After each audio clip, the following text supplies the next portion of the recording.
আসসালামু আলাইকুম। দেশ বিদেশে খামারি ভাইরা যারা দেশে এবং বিদেশে অবস্থান করছেন, যারা আমার এই ভিডিওগুলো দেখেন, তাদের সকলকে আমেনা এগ্রোর পক্ষ থেকে এবং আমার ব্যক্তিগত পক্ষ থেকে আসসালামু আলাইকুম।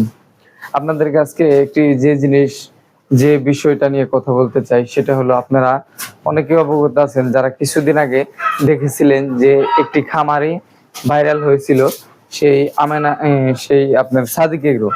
তো সেই সাদিক এগ্রো বিষয়ে আজকে আপনাদেরকে কিছু কথা বলতে চাই যে মানুষের পতন কিভাবে হয়। আসলে আমরা খামার জগতে আসি অনেকেই সৎ উদ্দেশ্য নিয়ে আসি, অনেকেই অসৎ উদ্দেশ্য নিয়ে আসি। তো যারা সৎ উদ্দেশ্য নিয়ে খামারে আসবেন তো ইনশাল্লাহ, এবং যারা ঈশ্বর বলেন যাই বলেন, তো তাদের পক্ষ থেকে আপনারা একটি ভালো কিছু পেতে পারেন। কিন্তু যারা অসৎ উদ্দেশ্য নিয়ে এই খামার জগতে আসেন, তারা কিন্তু এক সময় না এক সময় এই খামার জগতে তাদের কিন্তু পতন ঘটবেই। কারণ এই খামারে প্রচুর পরিশ্রম দিতে হয়, শ্রম দিতে হয়, তারপরে এই খামারের পশুগুলা বড় করতে হয়, তারপরে আপনি অনেকে যারা দুধ উৎপাদন করেন তারা দুধ উৎপাদন করতে পারেন, যারা মাংস উৎপাদন করেন তারা মাংস উৎপাদন করতে পারেন। কিন্তু যারা ভণ্ডামি করে এবং যারা মানুষকে ঠকিয়ে এই খামারে টিকে থাকতে চান, তারা কিন্তু বেশি দিন টিকতে পারেন না। কেন পারেন না? কারণ আপনাদের এই ভণ্ডামি অনেক কিছুদিন পরে মানুষ কিন্তু জেনে যাওয়ার পরে আপনার উপরে যে আস্থাটা মানুষের ছিল, সেই আস্থাটা কিন্তু হারিয়ে যায়। তো সেই কারণে আপনারা যে ব্যবসায় আসেন, তো সেই ব্যবসাটা কিন্তু আপনারা কিন্তু অনেকে লসে পড়ে যান। তো সাদিক এগ্রো এরকম ছিল। আমি বলবো না যে তারা আসলে খারাপ, তারা যেটা করেছে যে খারাপের দিকটা একটু বেশি করেছে। কারণ আমরা জানি যে বাংলাদেশে যে সমস্ত গরু আনা নিষিদ্ধ, তো তারা কিন্তু সেই সমস্ত গরু দিয়েই ব্যবসা করত এবং কি দ্বিগুণের দ্বিগুণ টাকা লাভ তারা করার চেষ্টা করত। তার প্রমাণ হলো, আপনারা কিছুদিন আগে দেখেছিলেন যে বংশমর্যাদা সম্পন্ন একটা গরু, এটা নিয়ে অনেকে হাসাহাসি করছে, তো এটা নিয়ে অনেকে ট্রল করছে।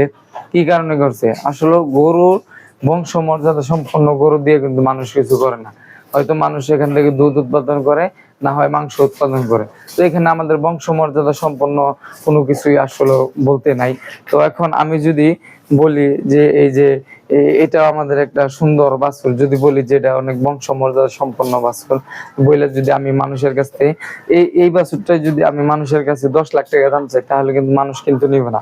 কিন্তু সাদেক এগ্রোটা কেন নিবে?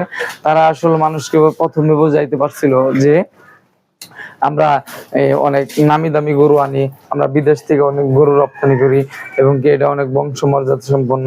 আসলে মানুষ বংশমর্যাদা সম্পন্ন চায় না, মানুষ চায় ভালো সুষম খাদ্য, মানুষ খামারিদের কাছ থেকে চায়।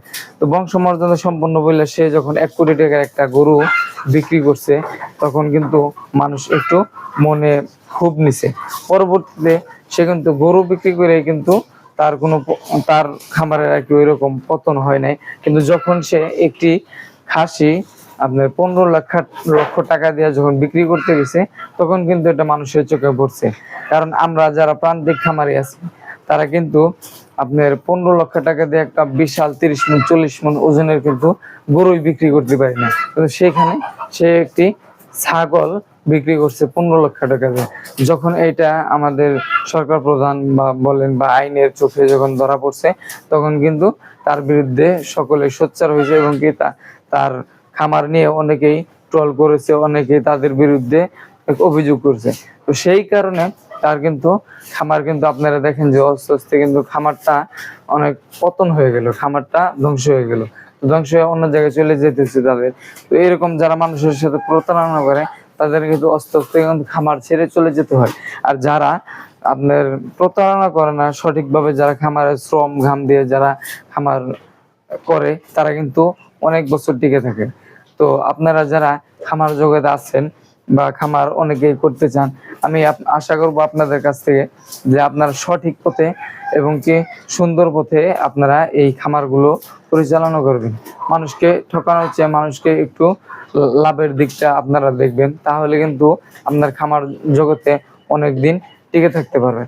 কারণ আপনারা যখন মানুষকে সঠিক জিনিসগুলা দিবেন, বা সঠিক পথে যখন খামারটা পরিচালনা করবে, আপনার শ্রম ঘাম, তো এগুলা কিন্তু আপনার আপনার আল্লাহ বলেন যা ঈশ্বর যারা বলেন তাদের পক্ষ থেকে কিন্তু আপনারা অনেক নিয়ামত পেতে পারেন। তো এই নিয়ামত পাওয়ার কারণে আপনারা কিন্তু খামার জগতে অনেক এগিয়ে যাবেন।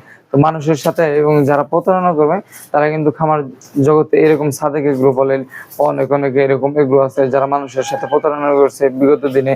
আপনারা অনেক অনেক ইউটিউবে দেখেছেন যে আপনার কম দামে গরু দিয়েছে বা বেশি দামে গরু দিয়েছে। তো এগুলো কিন্তু এখন কিন্তু ইউটিউবে তাদের চ্যানেলগুলো অনেকেই দেখতে পান না। কি কারণে দেখতে পান না? কারণ তাদের খামার ধ্বংস হয়ে গেছে। তো ধ্বংস হওয়ার কারণে তাদের কিন্তু আর খামার জগতে খুঁজে পাওয়া যেতেছে না।